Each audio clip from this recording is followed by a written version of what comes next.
तो पिछले दिनों रांची में छात्रों द्वारा किए गए पुतला दहन की आंच सोरेन सरकार को तपा रही है।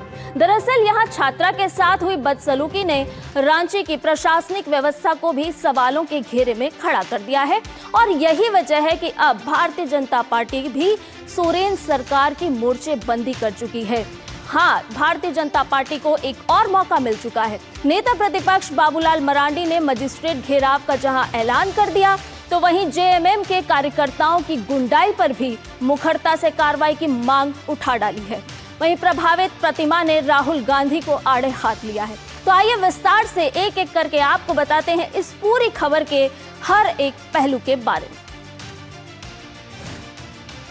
तो छात्रा के साथ बदसलूकी का पूरा मामला रांची में प्रतिमा कुमारी की आप बीती यहां पर सामने आई है, जहां उसने बताया कि किस तरह से उसके साथ छेड़खानी हुई, मारपीट की गई और इतना ही नहीं धमकी भी दी गई। कोतवाली थाना पहुंची छात्रा और जेएमएम महानगर अध्यक्ष पर आरोप लगाए गए हैं। छात्रा के अलावा आपको बता दें कि बाबूलाल मरांडी लगातार ये आरोप लगा रहे हैं कि जेएमएम के जो कार्यकर्ता हैं वो गुंडाई किस तरह से कर रहे हैं। आपको बता दें कि 8 के खिलाफ लिखित में शिकायत भी छात्रा के द्वारा दर्ज कराई गई है। अब इस पूरे मामले में जेएमएम पर गंभीर आरोप लगे हैं। क्या लगे हैं आपको बताएं कि 21 अगस्त की जो घटना है, यहीं से ये पूरा की पूरा मामला गर्माता हुआ नजर आया। तो अब सबसे पहले आपको बताते हैं कि आखिर प्रतिमा क्या कुछ कह रही है अपनी आप बीती के बारे में।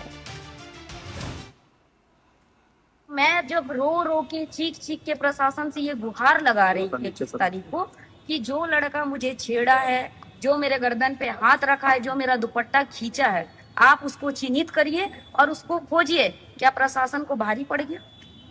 क्या सरकार को भारी पड़ गई इस चीज में, या फिर प्रशासन सरकार पे भारी पड़ रही है, या फिर सरकार प्रशासन पे भारी पड़ रही है? ये एक सवाल है। 26 दिनों से हम लोगों ने लगातार धरना प्रदर्शन किया, अनशन पे बैठे हमारे सभी छात्र गुहार लगा रही थी आपसे मिलने के लिए, आप आए तक नहीं, और आप बाहर जाके बोल रहे हैं कि हम छात्र के साथ हैं, हम महिला के साथ हैं।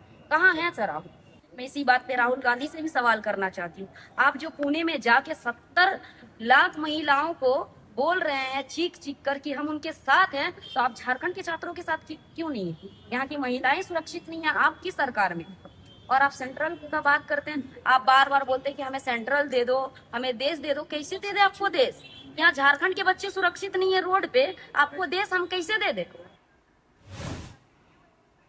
तो एक बड़ा सवाल प्रतिमा उठाती हुई यहाँ पर नजर आ रही है कि झारखंड और रांची में ही छात्राएं सुरक्षित नहीं हैं, महिलाओं का लगातार अपमान किया जा रहा है। और एक बड़ा सवाल कि आखिर राहुल गांधी कहाँ हैं? वो राजनीति तो कर रहे हैं, लेकिन आखिर क्यों नहीं हम छात्राओं की, हम महिलाओं की बात सुनी जा रही है? तो आपको बताएं कि बदसलूकी पर भारतीय जनता पार्टी भी अब एक बार आक्रामक हो चुकी है। जेएमएम कार्यकर्ताओं पर केस की मांग यहाँ पर साफ तौर पर उठा दी गई है।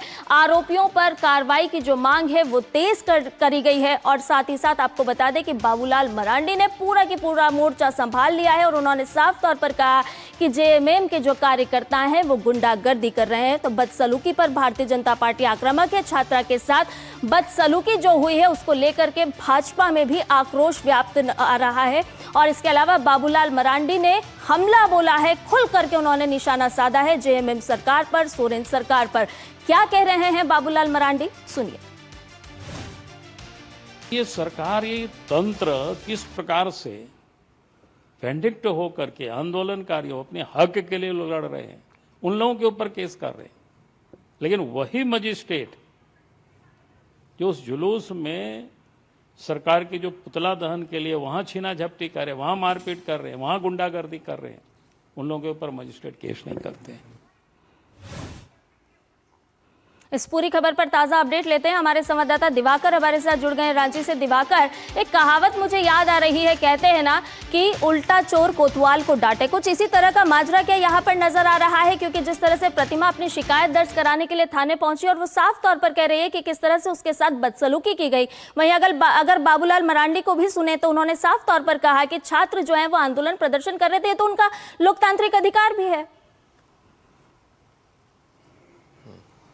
देखिए, निश्चित तौर पर झारखंड में स्थिति थोड़ी सी गंभीर होती इसलिए जा रही है कि छात्रों का आंदोलन बेहद ही शांतिपूर्ण तरीके से चल रहा था।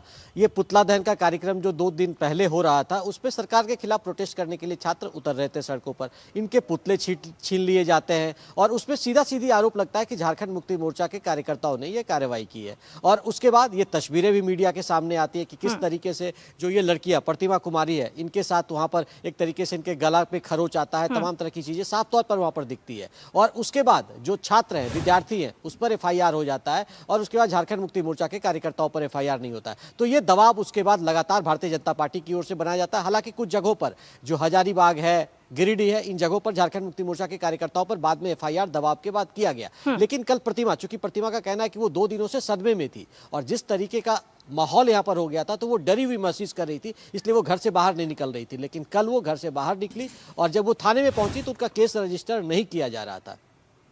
फिर बाद में बाबूलाल मरांडी पहुंचे, भारतीय जनता पार्टी के तमाम नेता पहुंचे और उसके बाद उन्होंने केस दर्ज कराया। तो इस तरह की चीजें निकलकर सामने आ रही है। तो कहीं ना कहीं सरकार इस मोर्चे पर घिरती हुई नजर आ रही है और प्रशासन भी अब कह सकते हैं कि भारतीय जनता पार्टी पर के निशाने पर आ गई है। बिल्कुल बिल्कुल दिवाकर, निशाने पर है और मजिस्ट्रेट की भूमिका पर भी यहाँ पर बाबूलाल मरांडी ने साफ तौर पर सवाल उठाए हैं। वहीं अगर प्रतिमा के बयान को अगर हम सुने तो उन्होंने राहुल गांधी की कार्यशैली पर सवाल उठाए हैं। देखिए, निश्चित तौर पर प्रतिमा ने भी कहा और इसके पहले भी जो दूसरे छात्र नेता हैं या विद्यार्थी हैं, वो भी लगातार संवाद कर रहे हैं और लगातार बोल रहे हैं कि किस तरीके से राहुल गांधी देश के अलग अलग शहरों में जाते हैं, इलाहाबाद में जाते हैं, पुणे में जाते हैं और युवा संवाद करते हैं, छात्रों की बात करते हैं कि वो युवाओं के साथ खड़े हैं, छात्रों के लिए न्याय की लड़ाई लड़ रहे हैं। लेकिन झारखंड उनको क्यों नहीं दिखाई देता? झारखंड तो उनको आना चाहिए था। झारखंड में युवाओं के साथ अन्याय हो रहा है, देख रहे हैं कि लड़कियों के साथ छेड़छाड़ तक की घटनाएं हो जा रही है, लेकिन राहुल गांधी इस पर कुछ नहीं बोलते। तो इस तरह के आरोप खुलकर अब लड़कियां लगा रही हैं, विद्यार्थी लगा रहे हैं कि कांग्रेस का झारखंड में एक दूसरा चेहरा देखने को मिलता है, क्योंकि वो यहां सरकार में है इसलिए वो विरोध नहीं करती और सरकार के जो कह सकते हैं प्रशासन की जो टीम है वो छात्रों पर डंडा चलाती है। तो राहुल गांधी भी घिर रहे हैं, हेमंत सोरेन भी घिरते हुए, और जो सरकार की अब तक की कार्रवाइयां हुई है उससे भी कहीं ना कहीं सवाल जो है वो विद्यार्थी सरकार पर उठा रहे हैं कि सिर्फ जो है ये आंदोलन को खत्म करने का प्रयास हुआ है। लेकिन आज देखना होगा, चूंकि आज राज्य कैबिनेट की बैठक है और सरकार ने जो कुछ प्रॉमिसेस किए थे कि कैसे जो परीक्षा प्रणालियों में रिफॉर्म को लेकर एक कमेटी बनाने की बात है, आज देखना होगा कि उस कमेटी में किन किन सदस्यों को रखा जाता है। चलिए, इस समय का इंतजार हम सभी को है और निश्चित तौर पर छात्रों को भी है। बहुत बहुत धन्यवाद दिवाकर तमाम जानकारी के साथ हमसे जुड़ने के लिए। और